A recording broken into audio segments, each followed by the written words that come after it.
Bonjour à tous, merci d'être venus aussi nombreux. Donc aujourd'hui nous allons parler du chiffrement dans le cloud, et notamment dans le cloud Amazon, avec la nouvelle offre d'Amazon qui vient de sortir, qui s'appelle XKS, pour External Key Store. Le but de ce chiffrement XKS, c'est de vous offrir la maîtrise de vos clés de chiffrement, ce qui n'était pas exactement le cas avant, et ce à quoi Amazon a répondu avec cette offre.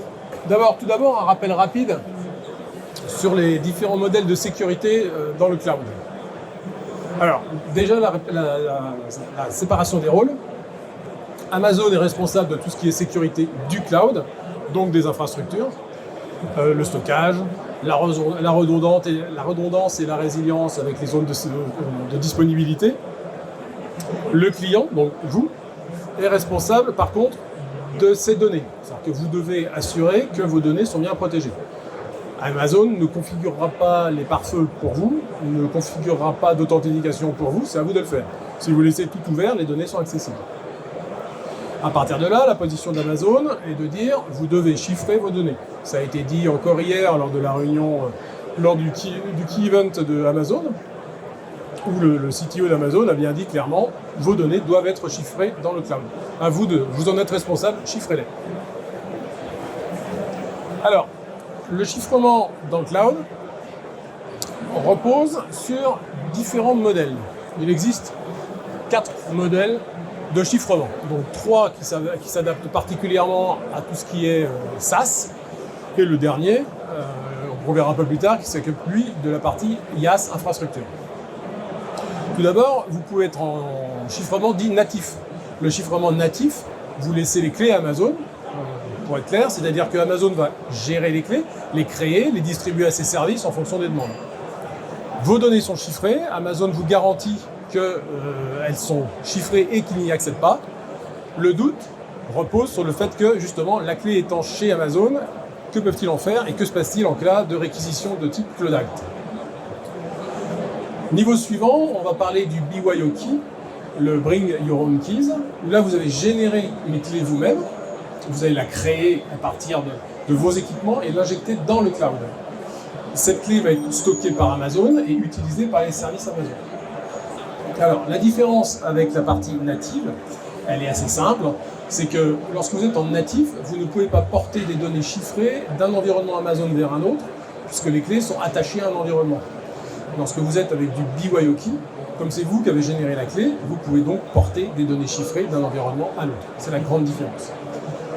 Troisième étape, et c'est ce qui va nous intéresser aujourd'hui, c'est le YOK, le Hold Your Own Keys, où là, vous allez non seulement générer les clés, mais c'est vous qui allez les garder.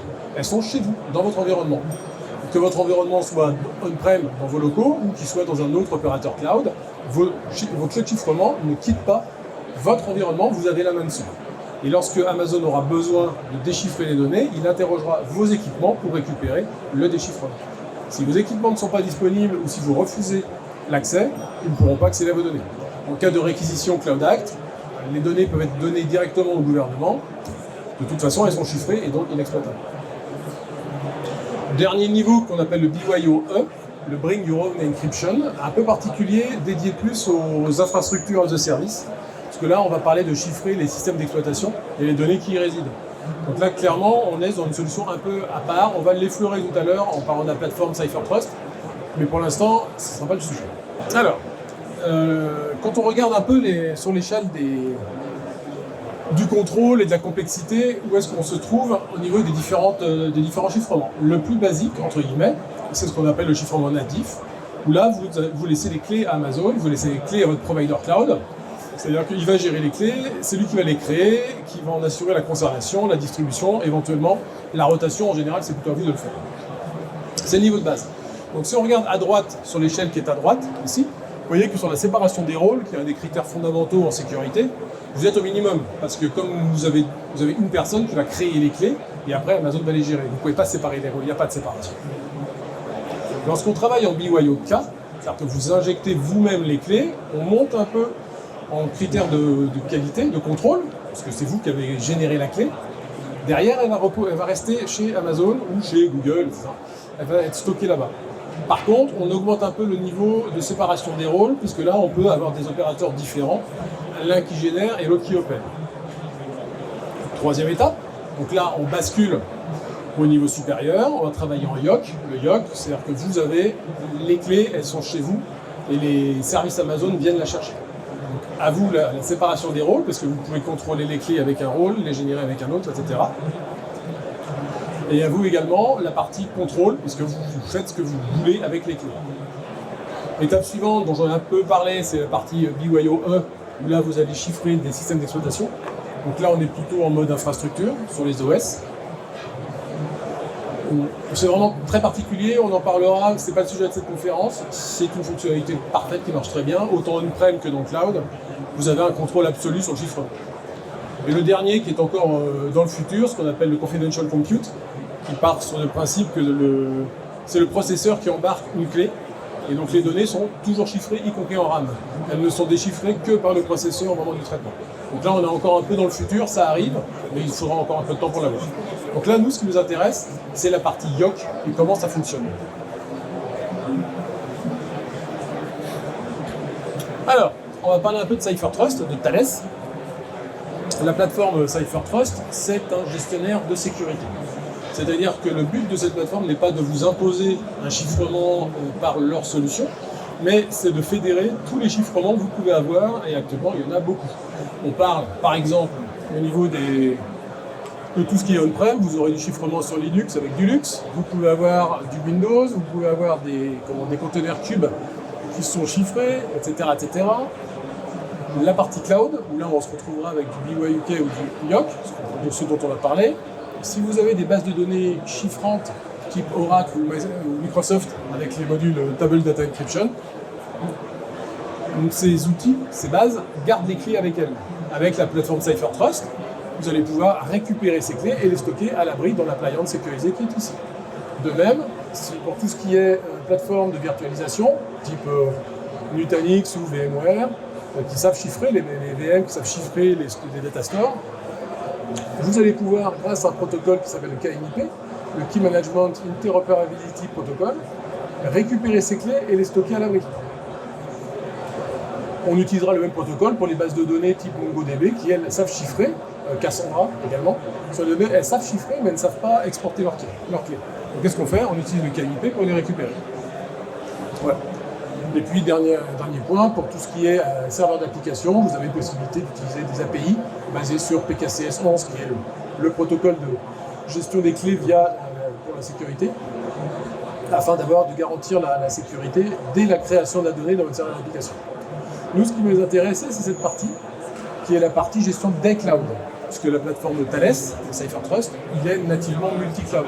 On ne s'adresse pas que à Amazon, on s'adresse également à Azure, à Google qui n'apparaît pas sur le transparent mais qui est bien là, au Cloud Salesforce, à SAP et également à Oracle Cloud Infrastructure, OCI, qui est également pris en charge. Alors, comment est-ce qu'on va s'interfacer entre Amazon et CipherTrust? Comment ça fonctionne? On a trois possibilités d'architecture. Le point obligatoire, ce sera l'appliance CipherTrust, qui, elle, va gérer les clés. Alors, il faut savoir qu'au niveau de la gestion XKS des clés, pour faire simple, chez Amazon, il y a ce qu'on appelle un proxy, qui est une partie frontale qui est exposée chez Amazon, dans le service KMS qui gère les clés chez Amazon. Et ce proxy XKS cherche à attraper un autre proxy, un proxy client, si on peut dire, pour communiquer sur les clés. C'est comme ça que ça fonctionne. Alors, à noter que le code XKS Proxy, on peut le trouver dans le GitHub, parce que c'est un outil qui a été développé en code ouvert et que vous pouvez télécharger et pourquoi pas implémenter chez vous, si vous avez. Le CipherTrust implémente nativement la partie proxy. Donc, lorsque vous avez l'appliance, vous pouvez soit l'installer directement dans un VPC Amazon à vous, séparé. Ce sera une image AMI qui sera instanciée directement chez Amazon, donc vous n'avez quasiment rien à faire. La gestion, elle sera faite par Amazon. On se retrouve dans la séparation du cloud entre la partie infrastructure gérée par Amazon et vous. Là, Amazon gérera la partie appliance et vous gérerez la sécurité. Le seul souci de ce modèle, s'il est parfait au niveau de la gestion et du service, le problème qu'on va avoir, c'est de justifier que l'on sort les clés du KMS pour raison de sécurité, tout en les stockant dans une appliance qui elle-même est chez Amazon. La justification, elle peut être compliquée, donc c'est pas forcément le modèle qu'on privilégiera pour des solutions de sécurité. La deuxième solution, et la plus courante, ce sera une solution on-prem, c'est-à-dire que vous hébergerez une appliance Thales, soit chez vous, soit dans un autre opérateur, qui sera interconnecté avec Amazon. Une interconnexion soit directement via un canal HTTP et une adresse publique, ou via ce qu'on appelle un VPC client, enfin un VPC endpoint, qui sera votre point d'entrée chez Amazon. Et là, dans ces cas-là, votre appliance, elle, va rester chez vous. C'est-à-dire que vous avez vos données, vos clés de chiffrement sont ici, et les données chiffrées, elles seront dans les différents services Amazon qui sont ici. Alors, il y en a beaucoup plus qui communiquent, et qui, lorsqu'ils auront besoin, interrogeront le KMS, qui viendra à son tour interroger l'appliance pour déchiffrer les données. Donc voilà le principe de fonctionnement, qui est assez simple. C'est-à-dire qu'en mise en œuvre, c'est extrêmement rapide, extrêmement performant. Donc on verra ça tout à l'heure dans une petite démonstration, vous voyez un peu le fonctionnement.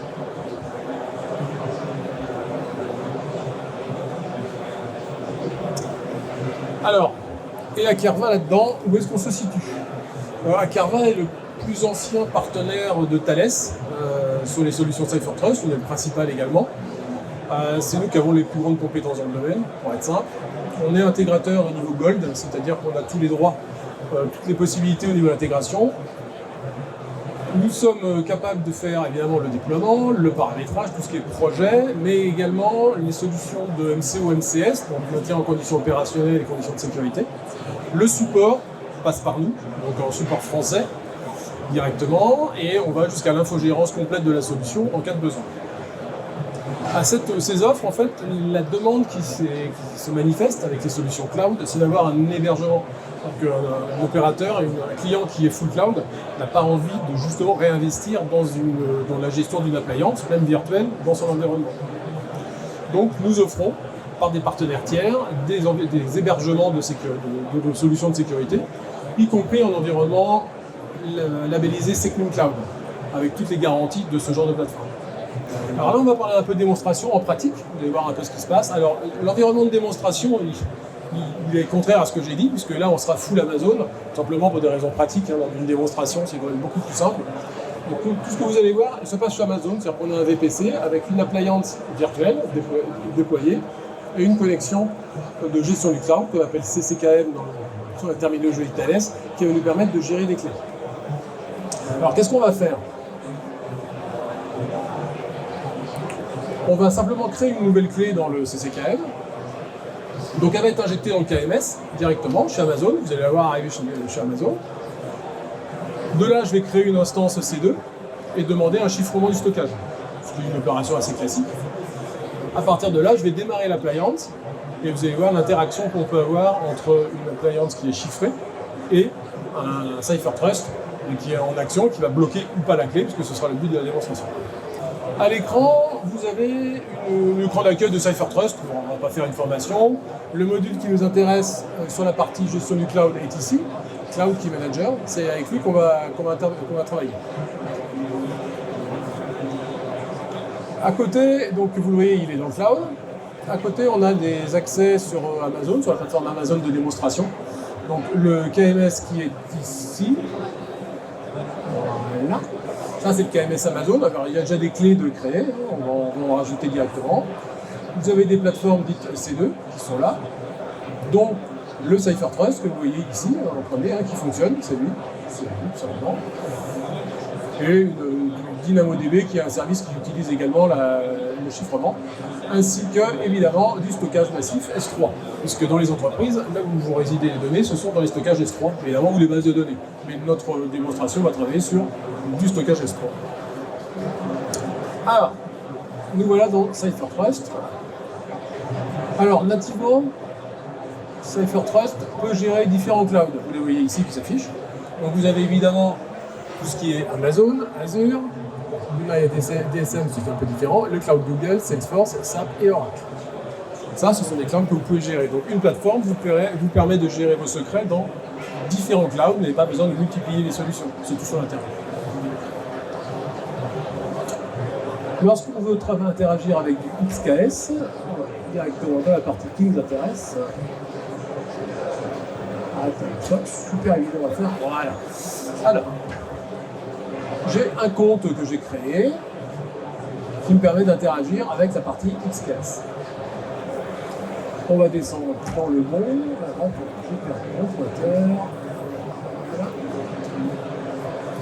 Voilà. Alors oui, déjà, la réactivité de la plateforme est largement supérieure en temps normal, mais le réseau étant un peu pris, c'est un peu plus compliqué aujourd'hui, donc il y a des temps d'attente qui peuvent être assez étonnants. Alors, qu'est-ce qu'on voit? Ici, vous avez un ensemble de clés, tout simplement, qui ont été créées, avec un état. J'ai des clés qui sont bloquées, c'est-à-dire que personne ne peut les utiliser, ou des clés qui sont ouvertes, on peut les utiliser.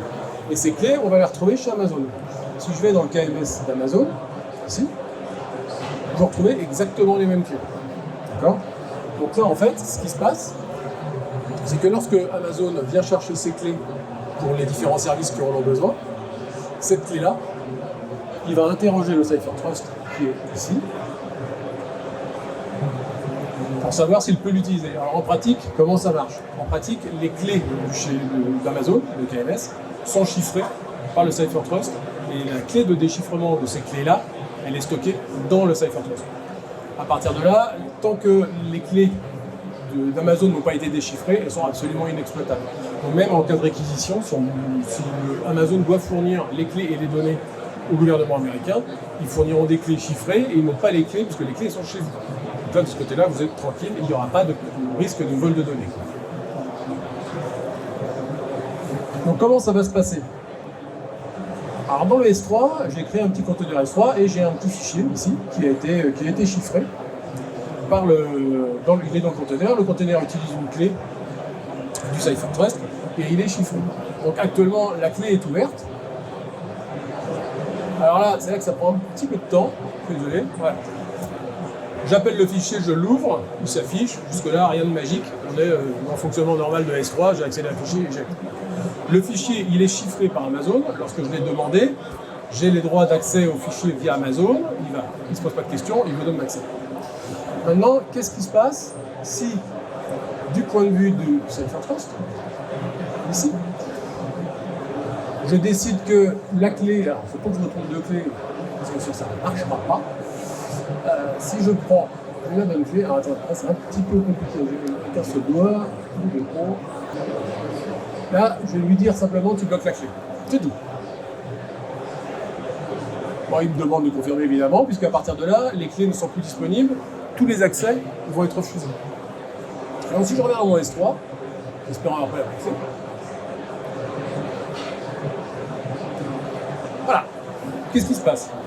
Amazon a envoyé sa clé de chiffrement vers le CipherTrust en lui disant j'ai besoin d'accéder aux données, merci de me déchiffrer la clé. Le CipherTrust a reçu la requête, la clé est bloquée, il dit non. Et lui, il vous dit, c'est impossible d'accéder aux données, tout simplement.